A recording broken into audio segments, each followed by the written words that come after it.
so in this example problem, we're examining a given flow field described by the equation V equals AXI plus 2AYJ.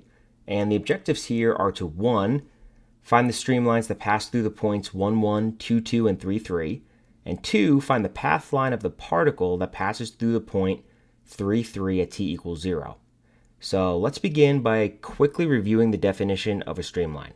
So streamlines are parallel to the velocity field at some given instant. And at that instant that we're considering, the streamlines are tangent to the direction of flow at every point in the flow field. Therefore, by definition, there's no flow across a streamline. So let's write that down.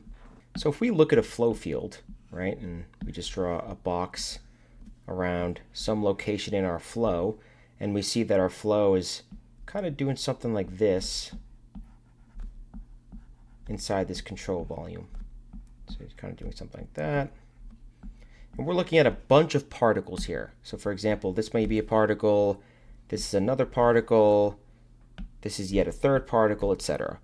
The streamlines join these velocity vectors together according to the definition above. So for example, a streamline here would look something like that. And then another streamline here would look something like that. And so when we look at streamlines, we're analyzing the fluid flow through an Eulerian approach, or an approach that looks at the entirety of the flow field. And that's in contrast to a Lagrangian approach, which just tracks an individual particle. And that's what we'll be doing when we look at the path line. So let's draw an arbitrary streamline. And we'll say it looks something like this. And let's draw some fluid parcel that's on that streamline at this given moment, at this given point. Now we know from the drawing over here and the definition of a streamline that the velocity is always tangent to the streamline at any given point on the streamline. So we know that if we have a fluid parcel right here, its overall velocity vector must be tangent to the streamline. So its velocity vector, its overall velocity vector, must look something like that. Now what we can do is decompose this overall velocity vector in x. So this is the x component of velocity. And then we can also decompose that vector in y. So this is our y component of velocity. Now, what we also know is that the slope of the streamline at the point of this fluid parcel is the slope of the tangent line that goes through this fluid parcel. It kind of occurs to us, hey, if I could approximate the slope of this tangent line right here, I could approximate the derivative of this streamline at the point of my fluid parcel, right? Because a derivative at a point is really just the slope of the tangent line at that point. So how can I approximate the slope of this tangent line? Well, if I remember that the x component of velocity is just the change in x per unit time, and the y component of velocity is the change in y per unit time. And then I take my y component of velocity and I divide it by my x component in velocity, and I say that that is approximately equal to my change in y per unit time divided by my change in x per unit time. And I see that my per unit times cancel. And I get that that is approximately equal to delta y over delta x. And in the limit, that is approximately equal to the derivative of my streamline.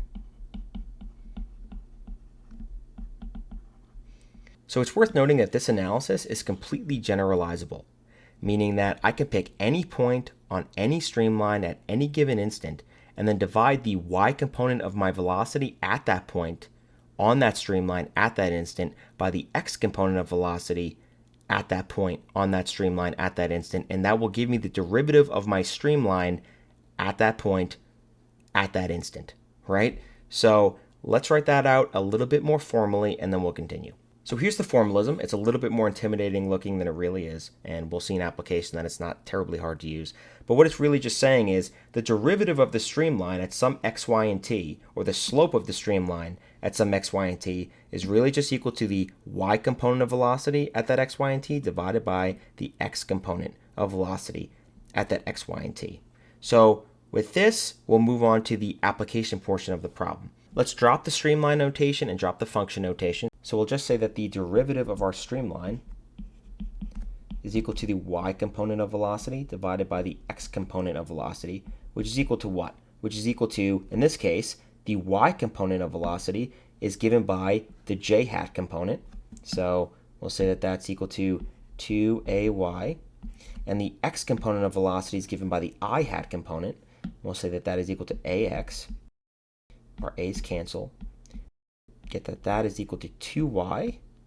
2y over x, right? So now at this point, we could do separation of variables. So we have our separation of variables. We'll integrate both sides, and we have that 1/2 times the natural log of the absolute value of y is equal to the natural log of the absolute value of x plus some integration constant.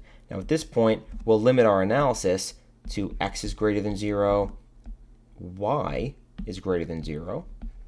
So we can get rid of our absolute value signs, and then we'll say that we have 1/2 natural log of y equals natural log of x plus c1.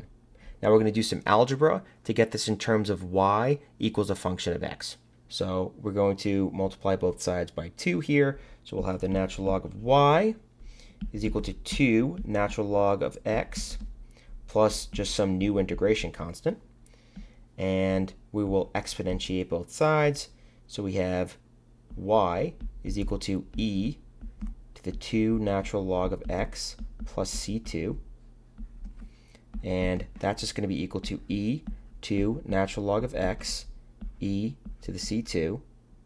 And we could say that that is equal to the quantity e to the natural log of x squared e to the c2, right?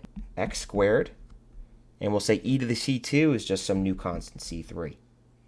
So let's write out what we have so far. We have y equals x squared c3. So this is the general equation for our streamlines, all of them.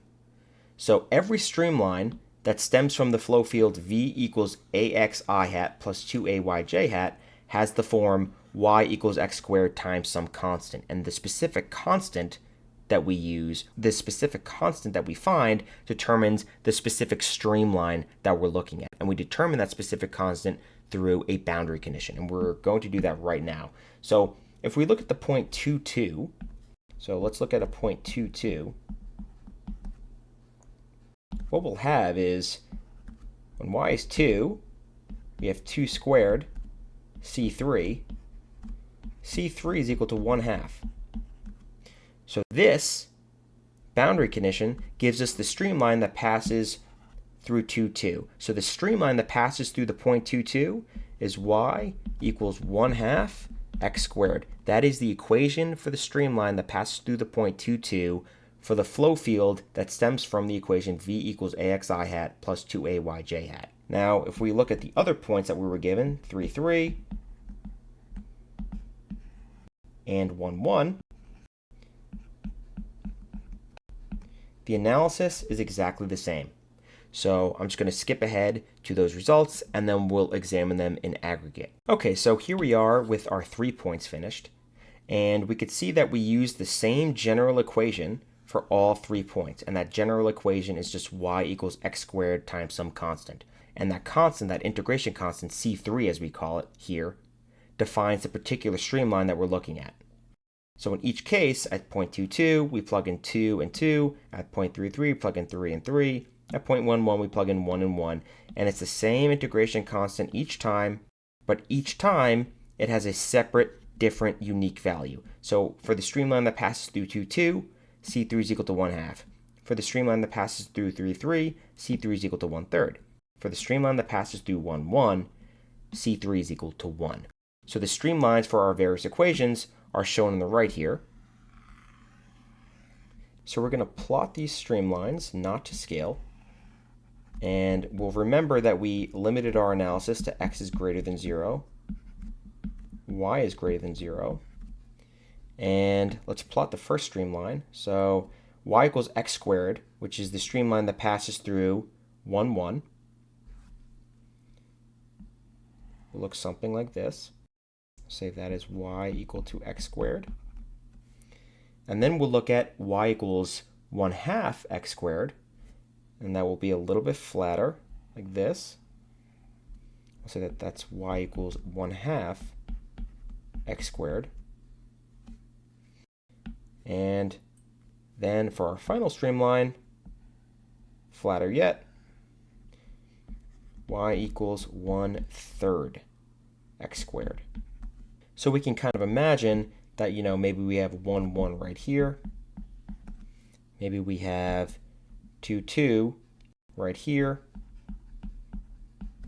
And maybe we have 3, 3 right here. And again, this is not to scale. This is just for an example. So we have these lines, these curves are the streamlines that go through those points. So if you were to draw the velocity vectors at the other points along those streamlines that we didn't examine, you would see that the velocity vectors all look like this along their respective curves. Because remember, the streamline is always tangent to the velocity field. So that's what our velocity field would look like over those streamlines. Pretty cool. Okay, so now for the next part of the problem, we're going to look at the path line. The path line is a Lagrangian quantity. Now we're not looking at a flow field. We're not looking at lines through the flow field because remember, these various points right here, so for example, this point, this point, this point, this point, we're all looking at a bunch of different particles all at the same time. Or in other words, we're looking at the field. So the streamline is really a field quantity. A Lagrangian quantity just looks at a particular particle and only follows that particle for all time.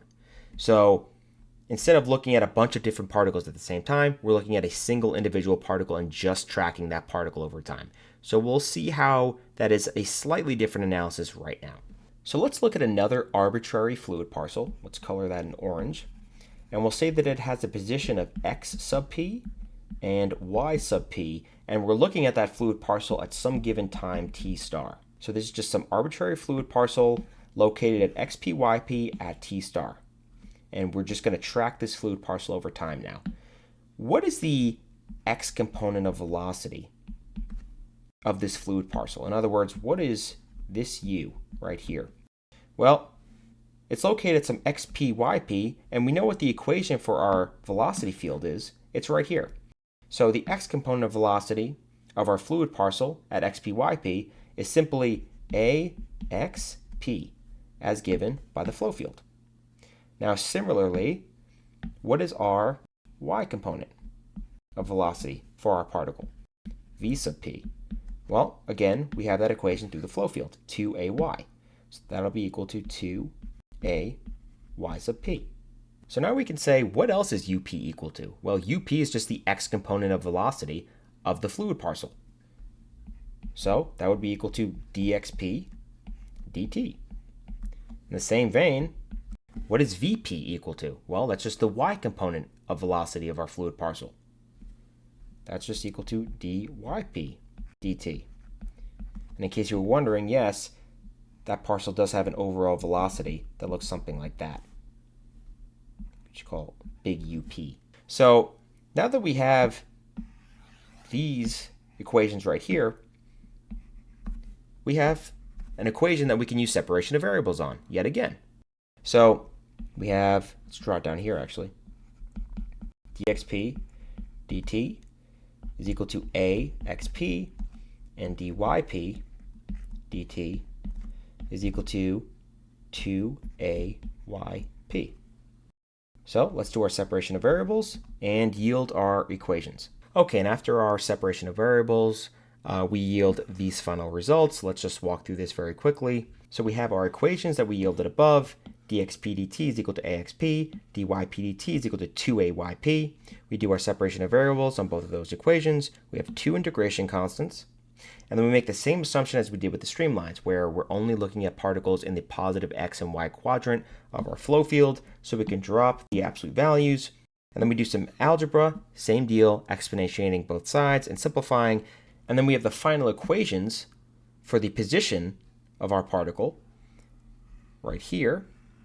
And that is xp is equal to some integration constant times e to the at, and yp is equal to another integration constant times e to the 2at, right? So the x-coordinate of our particle is given by this equation, and the y-coordinate of our particle is given by this equation.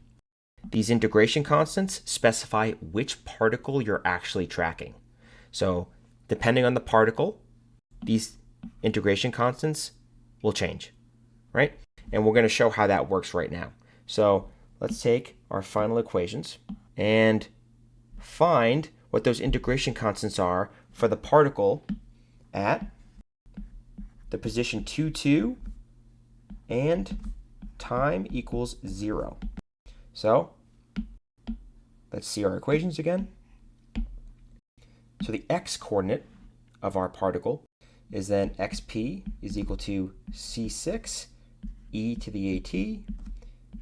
So xp is 2. Then we have c6. Then we have e to the a0 because we're looking at t equals 0. So this is equal to c6 because e to the a0 or e to the 0 is 1. So we have c6 is equal to 2.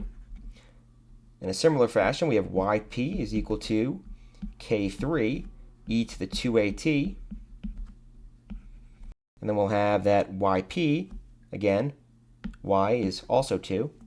So we have 2 is equal to k3 e to the 2a, again, times 0.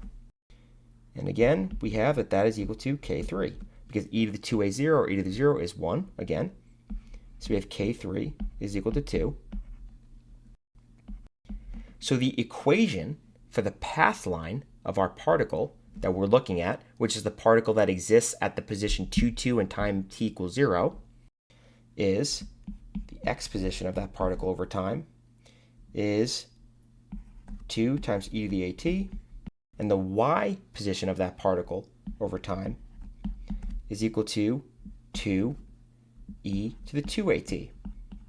Now that's really cool, right? Because these equations right here give us the x and y position of the particle that existed at 2, 2 and time t equals 0 over time. So as time changes, that particle is moving from 2, 2 to another position, and then another position, and then another position, all over the course of time. These equations right here give us the ability to track that particle over time. So we can combine these equations into a single equation to make it a little bit more intuitive. So let's do that right now. So in this case, we could say xp is equal to 2 e to the at, right? What happens if we square both sides? We have xp squared is equal to 2 e to the at squared, which is equal to 4 e to the 2at. So if we write that one more time, we'll have xp squared is equal to 4 e to the 2at, and we solve for e to the 2at, and that's equal to 1/4 xp squared.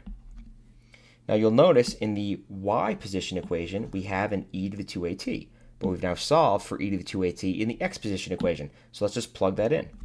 So we have yp is equal to 2 to the e 2at, which is equal to 2 times the quantity, 1/4 xp squared equals 1/2 xp squared.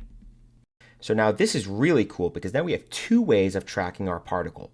We can either track our particle over time with this set of equations, so we can get a given time that we're interested in, plug that time into these two equations, and they get the x position of our particle and the y position of our particle at that time.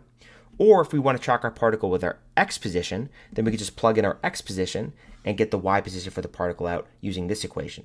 And again, this set of equations and this equation right here, all these equations all track the particle that started at the position 2, 2 at time t equals 0. These equations are tracking just that singular particle and that singular particle only.